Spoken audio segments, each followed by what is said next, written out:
Hello, Internet. It is I, Malik Aaron, and welcome back to Box Office Predictions.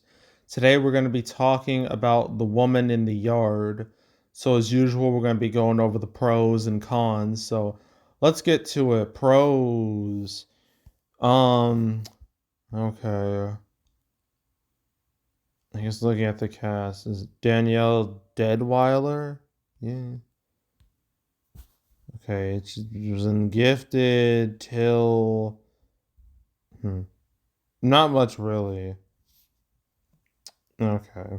Well, can't really say much. Can't really say much about the rest of the cast. I've never heard of any of these people in my life. um. Yeah. No. No. There's like no like seriously recognizable faces. But in terms of horror, you don't really need that because a lot of horror movies they live and die based off the premise and the impact of their scares. Like it's not really about star power. It's just Jami the Colette Sarah. I think I've heard of this dude. What has he made? House of Wax, Orphan. I actually like Orphan. Unknown, Nonstop, Run All Night, The Shallows. I like The Shallows too. The Commuter, Jungle Cruise, Black Adam, Carry On. That's a Netflix movie, and Woman in the Yard. So, bit of a interesting mix of movies and a little bit of variety, which I do appreciate. But some of these movies are seen as pretty good. Some of these other movies are just bleh. Especially Black Adam. That's an extremely mid movie, if you ask me. So yeah, I'm not. I don't even think it's not like this dude's like a part of like the advertising, like oh, from the director of Black Adam, like that's nowhere in sight. So yeah, or director of like The Shallows or Orphan, not nowhere. So I can't really comment on the director. I guess he's more of like a middle ground, judging by the movies dude is made. But I can talk about Blumhouse. Okay, Blumhouse is admittedly middle ground, but I can go over like their success stories. I think that's only fair. I go over their success stories. So I'm gonna scroll down. Time to cherry pick their successful movies. We got Paranormal Activity. We got Paranormal Activity 2. I'm not counting Tooth Fairy. I guess I could, but this feels weird. Insidious, Sinister, Paranormal Activity 3 and 4, Purge, Insidious Chapter 2, Paranormal, the Marked ones, I guess. Oculus, Purge Anarchy, Ouija, Whiplash. Fucking classic right there. But a lot of these movies were only successful because they were low budget, not because they were good. That very much applies to movies like Boy Next Door and Lazarus Effect. Unfriended, there's like Insidious Chapter 3, there's The Gallows, not kinda. The Gift. Sinister 2 is The Visit. Sure as shit, not Gem and the Holograms. Purge Electioneer. Ouija Origin of Evil, I guess. Split, Get Out, Happy Death Day, City's Last Key, Truth or Dare, Upgrade, not really. First Purge, Halloween, Black Klansman, yeah, yeah. So Glass, Happy Death Day to You, not really. Ma, just gotta keep going. Invisible Man, Forever Purge, kinda. Halloween Kills, kinda. Black Phone, definitely. Great movie. Halloween Ends. Megan, absolutely. City's the Red Door, yep. Extras Believer, no. I mean, it seems like a success, but it really isn't. I mean, if it was, then what happened to Exorcist Deceiver? Don't you think that would still exist? Five Nights at Freddy's, that's their biggest hit, like, period. But yeah, so Blumhouse has a history of success under their name. So we might as well just get to the cons and just talk about all of Blumhouse's L's in their history. So let's go all the way back down and let's do this again. Okay, so Dark Skies, no one remembers that. Uh, da, da, da. Keep going. Green Inferno was like, uh, Gem and the Holograms, absolute embarrassment right there. It made no money. Literally only made like 2 million, budget of 5 million. Just embarrassing. No one remembers The Darkness. A lot of these movies are just not remembered at all because they were hella generic. Like Incarnate is one. I guess there's Belko Experiment. I think that kind of got a cult following. Birth of the Dragon, that was a flop. Upgrade was a disappointment. Unfriended Dark Web did the. Don't Let Go, no one watched that. Black Christmas, that was a bomb. Fantasy Island did fine-ish, did kind of whatever. The Hunt, I'm not going to comment on because I had to deal with external circumstances, COVID killing its run, not to mention politics killing its run too. So I'm not going to mention that one. Freaky had to deal with, COVID affected movie theaters, so I'm not going to comment on that either. Firestarter was a bomb. Let's see. 2024 was a bad year for Blumhouse. Night Swim did Imaginary did Afraid did terrible. Speak No Evil did decent. But then recently with Wolfman, a movie I thought had a shot at being a hit, that was a bomb too. So yeah, it's not things aren't great. We'll see what happens with like Drop and Megan 2.0. I mean, Drop, at least unlike Woman in the Yard and Wolfman, at least that has quality on its side. But we'll see what happens to that in like 2 weeks. The Megan 2.0, like realistically, that should be a hit, judging by the success of the first movie, but we'll see. Black Phone Tube, same applies to that. Yeah, Blumhouse having a lot of L's recently. That doesn't bode well. So that's a bit of a con. Definite con with this is word of mouth is ass, dude. It is no good, like whatsoever. Like in all regards. Its cinema score is a C minus, which is actually a little below average for a horror movie. Its critic score is a 39%.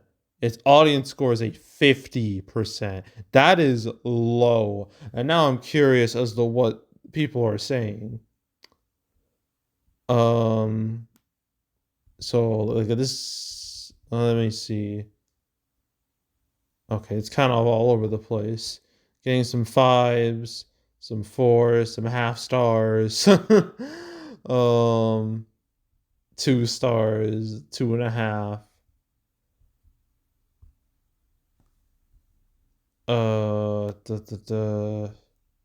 Okay, this 2-star review, I'm gonna read it.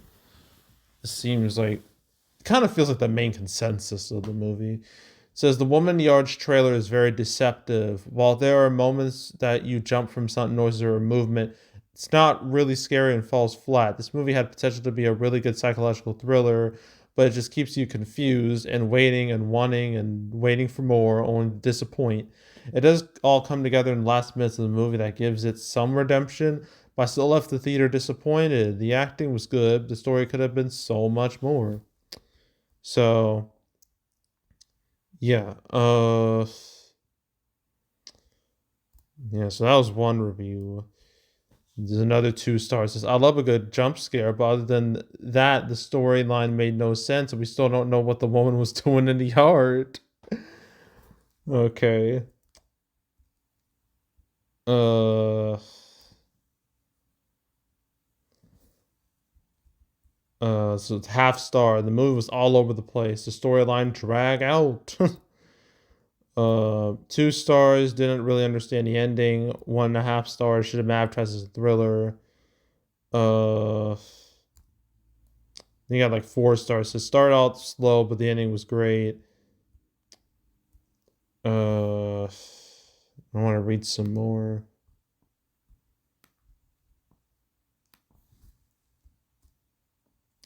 It says 2.5. It says it was okay.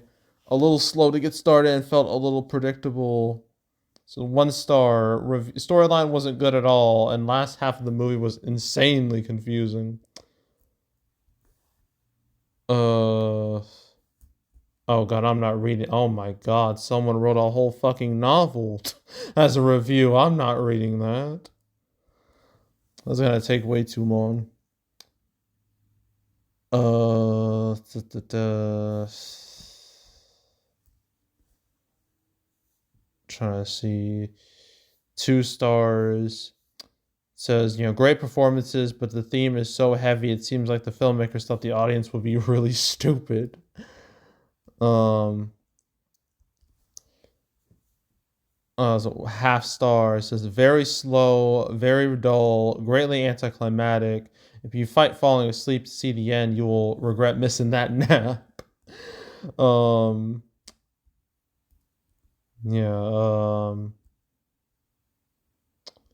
yeah, so word of mouth is pretty bad. um so yeah, that's gonna kill this movie more than anything. Just trash word of mouth. So yeah, overall word of mouth is ass. So that's a con. Another con is the market is just terrible. Just terrible. March has been an utter train wreck, and that's not gonna help any movies because it's clear nobody is in the mood to go to the movies right now because there's yet to be a big movie that makes people want to go. Right? We haven't had that in like so long. As I know some would be like, well, what about Captain America Brave New World? Well, I guess that was like an event movie, but it wasn't like a grand event. We haven't had a movie like, say, like Wicked or Moana 2. Both of those movies made 400 million domestically. Where's that movie? Where's that type of blockbuster?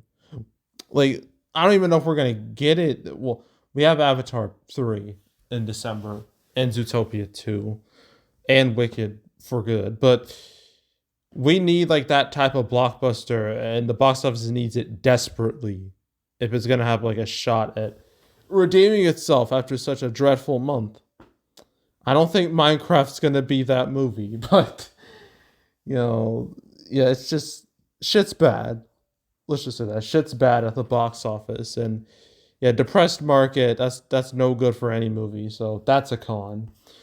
Another con is that this movie it's coming out the same weekend as Death of a Unicorn, which that's more of a horror comedy. This is more like straight horror, but still, two horror-ish movies coming out same time, not good. That leads to cannibalization. That leads to both movies like eating into each other's audience, and it just screws them both over. So yeah, I'll label that as a con. Uh, Another con is Thursday previews, 870K. That's pretty weak. I've seen far better, especially from Blumhouse.